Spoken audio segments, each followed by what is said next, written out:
In today's video, I will show you the full photo editing workflow using the GenErase tool. Hello everyone and welcome back to our channel. Today I'm super excited to take you on an exciting journey into the world of photo editing using the cutting-edge technology of Luminar NEO latest GenErase tool. Get ready to unleash your creativity as we dive into the complete photo editing workflow, exploring the power of generative AI in transforming your images. As you can see, we are in Luminar NEO in the catalog module, and the first thing we're gonna do, we're gonna look at our sample files. Now, as always, if you wanna follow me along on your own computer, download the sample files right now by following the link in the description of this video. Once you have them ready, import them into your Luminar NEO and we can start. As a part of the sample files, you will get the sample image as well as custom sky we're gonna use later on during the edit. As you can see, when we select the image, it is a raw file, and when we make it a little bit bigger, it's a lovely capture of a seascape with the cliffs and many people, which will really work well for our GenErase tool. Now coming back to our photo editing workflow. The basic workflow will have 3 steps. In the first step, we're gonna apply a basic development using the raw tools available in the edit module. On the top of it, we will also crop the image and we will try to remove as much things as we can using the simple erase tool. Once we're done with that, we will return into catalog module where we're gonna start using the GenErase tool. The reason why we use the GenErase after the raw development is that when you save and export from GenErase, the new image will be in a TIFF format, which means that we will lose the access to the raw tools and to the raw editing. So first come first, the basic raw development. So let's select our image and move it into edit module by clicking on edit or using E on our keyboard. From here, we're gonna navigate to our main editing toolbar and we're gonna open the develop raw tool. Let's make it nice and visible, close everything and start with the camera profile. Depending on the image, you may see a list of different profiles or you maybe just see the Luminar default. However, for me, I will go for the camera standard and leave it for the time being. After that, we're gonna go into the optics, where we simply make sure that each of these boxes are checked. It will take care of the distortion, chromatic aberration, and defringe.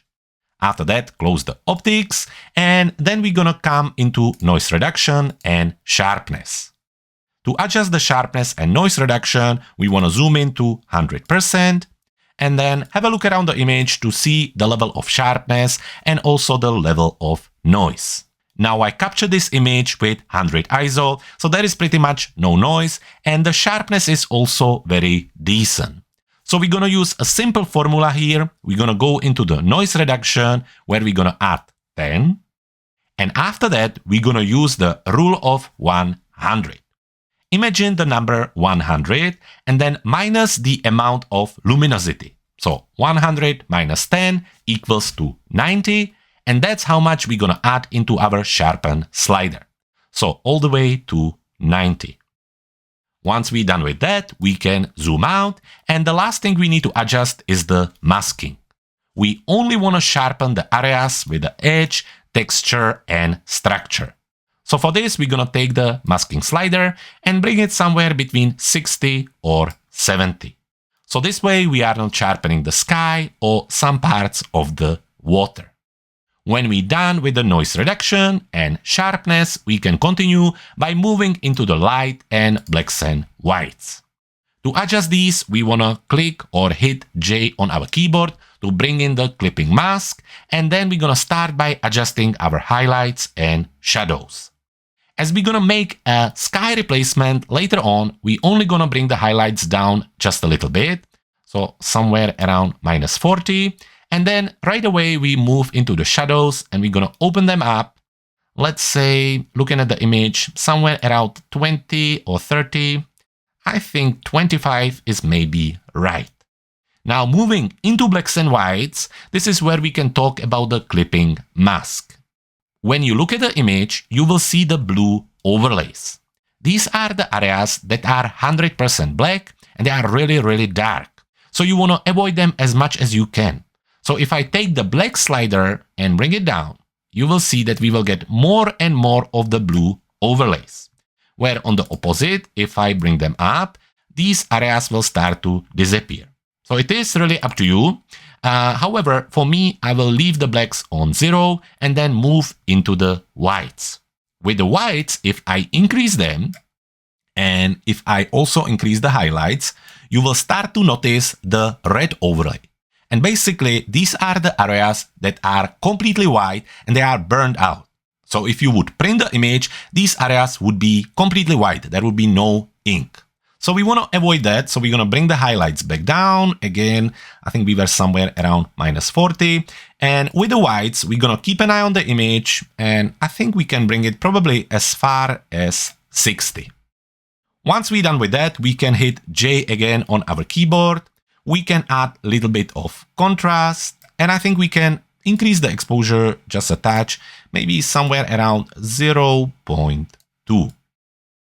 Once we're happy with our light and blacks and whites, the final thing we're going to adjust is the color, where we're going to start with the white balance. Now with the temperature, we can make the image cooler or warmer. However, as I know that this was almost golden hour sunset time, let's add a little bit of warmth. So I think somewhere around 5534. And with the tint, during the golden hour or sunset, I like to add a little bit of extra magenta. So we're going to take the tint slider and also increase it, maybe, let's have a look, somewhere around 26. Now we don't need to do anything with the saturation because the image looks quite nice. If we want to do anything, we can just increase the vibrance a little bit. However, we can also adjust that later on during our editing process. So now we are done with the develop raw tool. So we can close everything and close the tool. And if you would have lots of noise in your image and you would want to apply the noiseless raw or the noiseless AI tool, this would be the time when you would do it. But since our image doesn't have the problem, the next thing we're going to do is to crop it.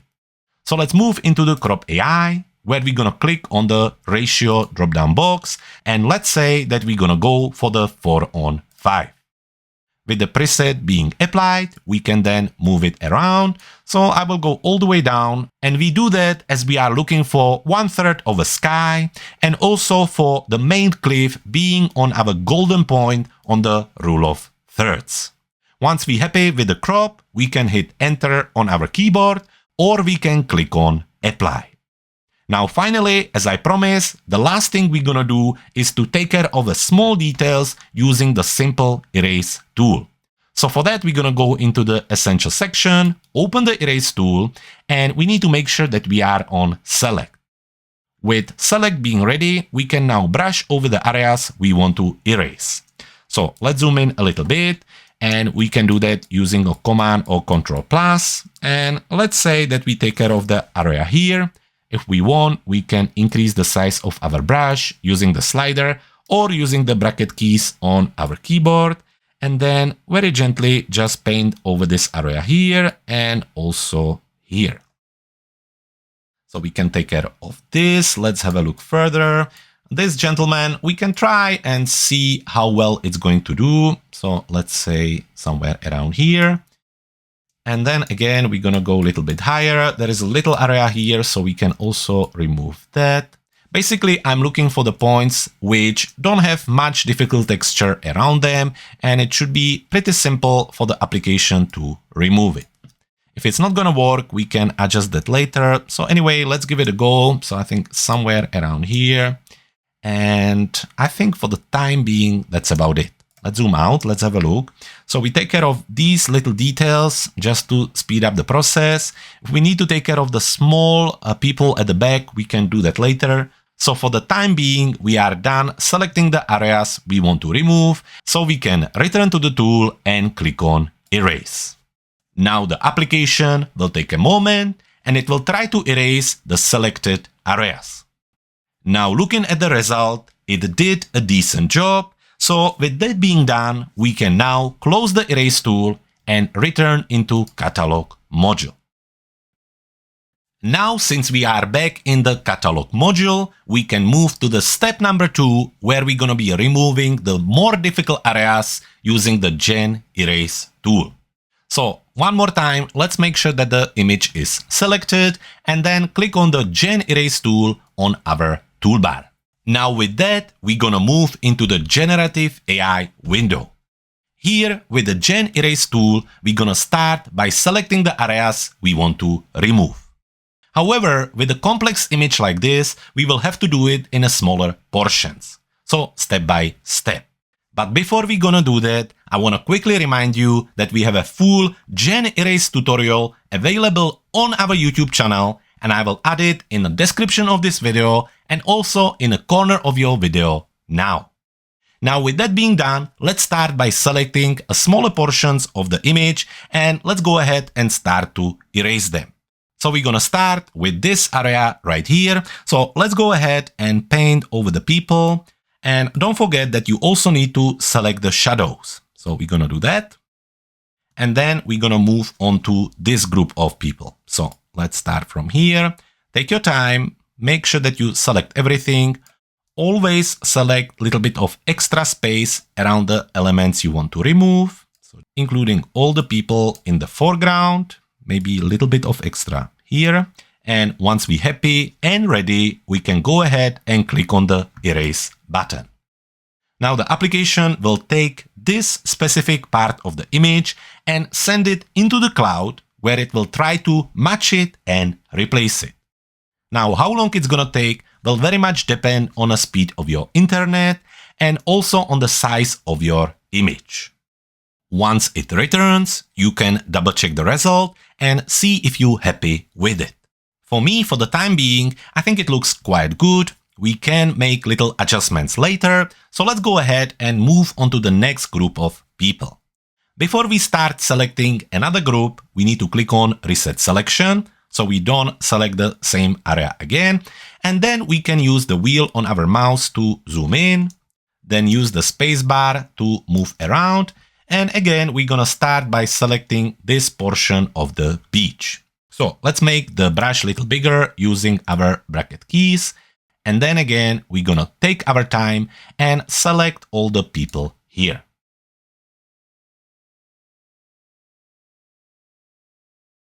Once you have everyone selected, including their shadows, once again, go ahead and click on Erase. With the image back, we can again check the result, and I think it looks very good. So again, we're gonna continue first by clicking on Reset Selection, then moving a little bit higher, and again, carefully selecting the areas we want to remove.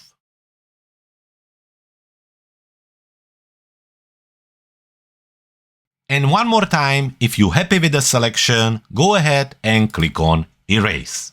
I am sure that by now you're getting the idea of what we're trying to do.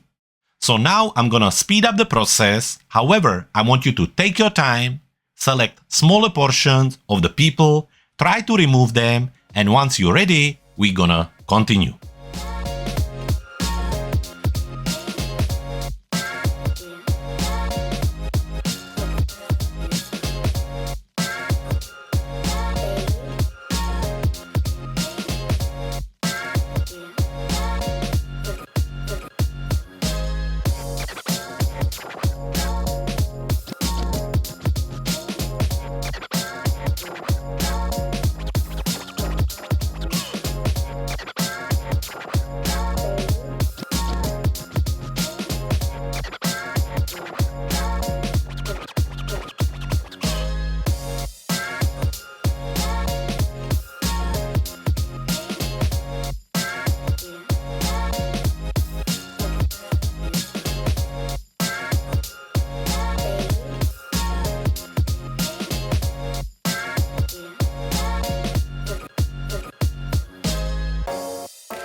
And there you have it, step by step, all the people from the beach are gone.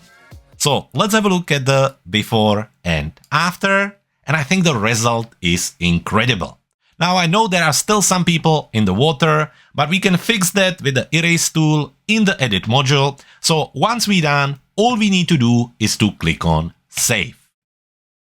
Now the application will save the image in the generative AI folder, which is called generative creations. And from here, we can now take it and drag and drop it into any folders we want. So for us, we're gonna move it back to the folder we have started with. Here we can select it, and then we can move to the third part of our editing workflow, where we're gonna apply some additional adjustments to really finish the edit. To do that, we're gonna move the image into edit module, where we're gonna start by removing the people from the water. Again, for this, we're gonna use erase tool, where very simply, we're gonna select the area and then click on erase.